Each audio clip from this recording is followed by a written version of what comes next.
इस दुनिया में अत्याचार करने वाले न जाने कितने लोगों की बेशक आज भी बात की जाती हो, लेकिन इतिहास में हमारे सामने ऐसे इंसानों के उदाहरण भी हैं जो धरती पर उतरे किसी फरिश्ते से कम नहीं थे। ऐसे ही इंसानों में से एक थे ऑस्कर शिंडलर। वह एक बेहद निडर, तेज तर्रार और काफी अच्छे इंसान थे जिन्हें धरती पर तब तक याद किया जाता रहेगा जब तक ये दुनिया चलेगी। शिंडलर हैवानों के बीच रहने वाले एक मसीहा के तौर पर हमेशा याद किए जाते रहेंगे। ऑस्कर शिंडलर एडोल्फ हिटलर की नाजी पार्टी से जुड़े हुए थे और जर्मनी के उन सैनिकों के साथ उठते बैठते थे जो यहूदियों को देखते ही गोली मारकर उनकी हत्या कर देते थे। लेकिन इन लोगों के बीच रहते हुए भी शिंडलर ने कई तरीकों का इस्तेमाल करते हुए अपनी बुद्धि के बल पर 1200 यहूदियों की जिंदगी बचा ली थी। साल 1941 से लेकर 1945 तक यहूदियों पर अत्याचार होता रहा। ये वो समय था जब दूसरा विश्व युद्ध चल रहा था। यहूदियों को नग्न कर दौड़ाया जाता था और जो स्वस्थ होते थे उनसे तब तक मजदूरी करवाई जाती थी जब तक वह मर न जाएं। और जो विकलांग, बीमार या फिर बुजुर्ग हुआ करते थे उन्हें या तो गोली मार दी जाती थी या फिर गैस चेंबर में भेजकर मार दिया जाता था। इन गैस चेंबर पर लिखा रहता था बाथ एंड डिसइंफेक्ट, यानी स्नान करो और कीटाणु हटाओ।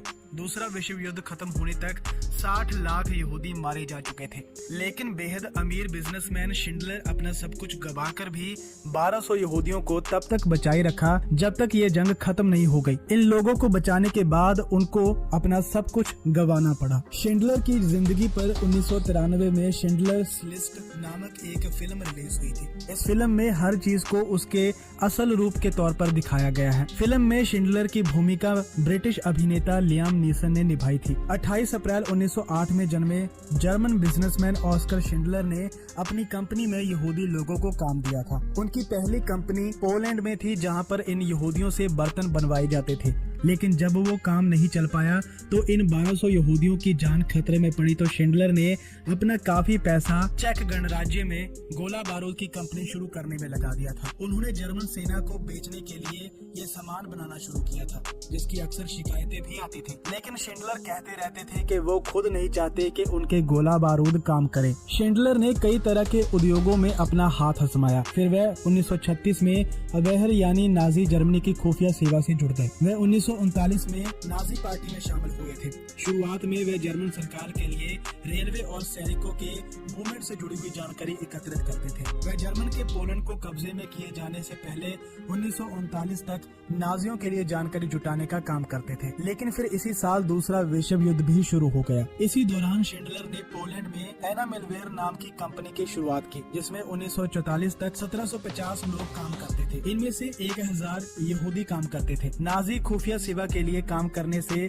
शिंडलर को ये पता चल जाता था कि नाजियों को कौन से यातना शिविरों में ले जाया जा रहा है, इन्हें कहां, कब और कैसे मारा जा रहा है। इन्हीं जानकारियों का इस्तेमाल करते हुए उन्होंने अपने यहूदी कर्मचारियों की जिंदगी बचाने में काफी सहयोग दिया। समय के साथ साथ वह नाजी अधिकारियों को महंगे तोहफे देकर और रिश्वत के तौर पर बड़ी से बड़ी रकम देते रहे ताकि अपने कर्मचारियों को वो किसी तरह से बचाए रखें। जुलाई 1944 आते आते जर्मनी युद्ध हार चुका था। जिन यहूदियों को पूर्वी हिस्सों के यातना शिविरों में रखा गया था अब उन्हें पश्चिम की ओर ले जाया जाने लगा। इनमें से कईयों की ऑश्विट्ज और ग्रॉस रेजन यातना शिविरों में हत्या कर दी गई। लेकिन शिंडलर पोलैंड के क्राको प्रासोजो यातना शिविर के कमांडेंट एमन गोथ को मनाने में कामयाब रहे। उन्होंने गोथ को अपनी फैक्ट्री को पोलैंड से चेक गणराज्य के ब्रूनिक तक ले जाने के लिए मना लिया था। इससे उनके उन यहूदियों कर्मचारियों की जान बच गई जिन्हें किसी भी वक्त गैस चैम्बर में मारा जा सकता था। गोथ के सेक्रेटरी ने यहूदियों की सेवा वाली पुलिस से इन 1200 लोगों के नाम लेकर एक लिस्ट तैयार कर ली। उनके 1200 कर्मचारी अक्टूबर 1944 में